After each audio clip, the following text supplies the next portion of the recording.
let's be real for a second. When we first heard about the massive crossover event between our beloved Beyond the Gates and The Young and the Restless, we all had our doubts. Would it feel forced? Would the Genoa city residents fit into the chaotic, high-stakes world of Fairmont Crest? Well, the numbers are in, and the answer is a resounding, earth-shattering yes. This crossover was a monumental success, delivering some of the most heart-stopping, emotionally charged television we have seen all year. Social media has absolutely exploded, and fans are pouring endless praise on the incredible cast for pulling off a storyline of this magnitude. And the ratings? Oh, they speak for themselves. According to the latest data we've received, Beyond the Gates secured its second highest viewership of the entire season during this crossover week. But here is the kicker. The Thursday and Friday episodes, right in the thick of the Y&R collaboration, drew in the absolute largest audience BTG has ever seen in its history. Can you believe it? And the success wasn't just one-sided. The Young and the Restless also walked away a massive winner, pulling in an additional 50,000 weekly viewers. This proves that when you combine legacy characters with brilliant, high-stakes writing, the fans will show up in droves. So, let's break down exactly why this crossover worked so perfectly, starting with the sheer cinematic spectacle of the tornado. Setting the disaster during Martin Richardson's highly anticipated political fundraiser at the country club was a stroke of genius. We had the great Victor Newman delivering a powerful keynote speech, endorsing Martin, and just as the applause settled, Mother Nature unleashed absolute hell. The lights flickering, the glass shattering, the sheer panic of the elite residents of Fairmont Crest and Genoa City scrambling for their lives in the dark. It was a masterclass in soap opera suspense. It forced all of our favorite characters into terrifying life or death situations that completely stripped away their wealth and status. Speaking of life or death situations, we have to talk about Joey Armstrong. Wow. Just wow. Joey accidentally becoming the hero of the night was the plot twist none of us saw coming. As the chaos erupted in the ballroom, Y&R legacy character Abby Newman Winters was paralyzed in fear as a massive crystal chandelier plummeted toward her. Out of nowhere, Joey tackles her to the ground, saving her life by mere inches. Jack and Diane Abbott were overflowing with gratitude, but this is where the brilliant writing shines. We all know Joey isn't a saint. He is a shady casino boss with deep, dark ties to the illegal plasma ring and his ruthless sister Heather, aka the Impaler. Seeing him play the selfless hero creates such a fascinating psychological dynamic. Martin and Smitty even pulled Jack aside to warn him to stay away from Joey, the man who trades in favors. But Joey saving an Abbott? That is a favor that could pay off massively down the road. But while Joey was playing hero in the ballroom, the true emotional core of this crossover was happening in a dark, terrifying stairwell with Catherine Cat Richardson and Eva Thomas.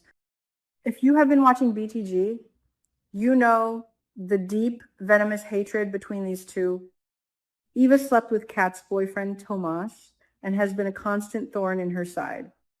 But when the tornado hit, they were trapped together, and Cat found Eva unconscious, coughing up blood from severe internal injuries. The visual of Cat, terrified and sobbing over the broken body of her worst enemy, was absolutely gut-wrenching. This led to the most powerful storyline of the week. Eva's liver was destroyed, and she desperately needed a living donor.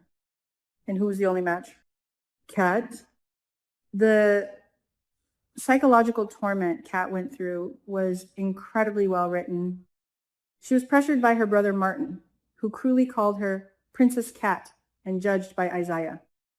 But Cat's reluctance wasn't just selfishness, it was genuine trauma. Why should she give a piece of her own body to the girl who tried to ruin her life? Yet, in the end, Cat made the ultimate sacrifice.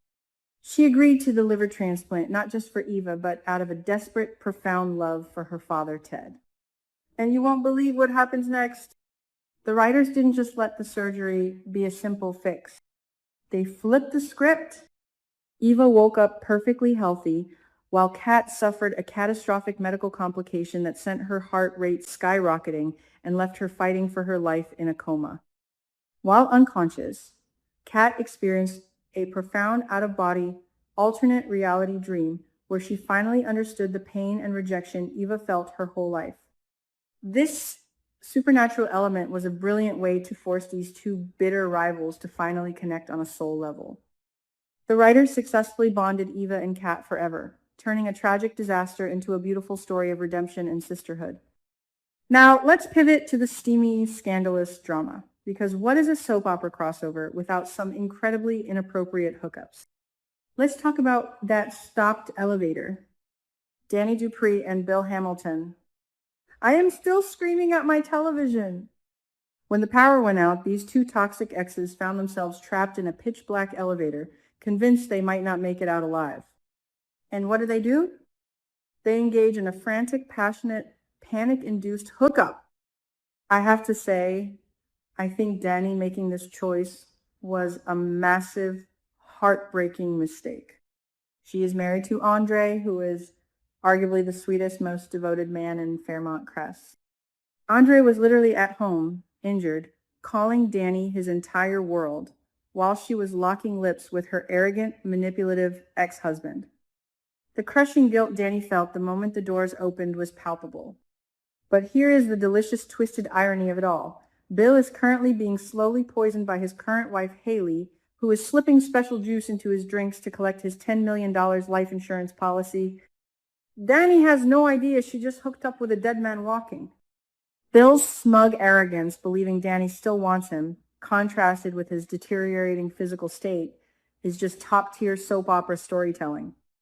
And speaking of the devil herself, we have to discuss Haley Hamilton and Kyle Abbott.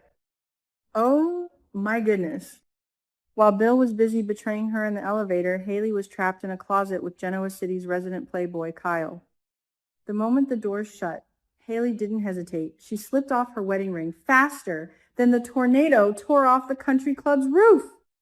The chemistry was instant, and that steamy kiss they shared was pure fire. But let's analyze this from a character perspective. Kyle Abbott has a notorious history of falling for manipulative, gold-digging schemers. He is drawn to toxic women like a moth to a flame. Anita Dupree actually caught them and warned Kyle that Haley is a two-faced, greedy user, but we all know Kyle rarely listens to good advice when he is blinded by lust. Haley is a cold-blooded predator. She is currently orchestrating a plot with her cousin Randy to murder her husband. Flirting with a wealthy, handsome Abbott heir while her husband is supposedly missing in a disaster zone.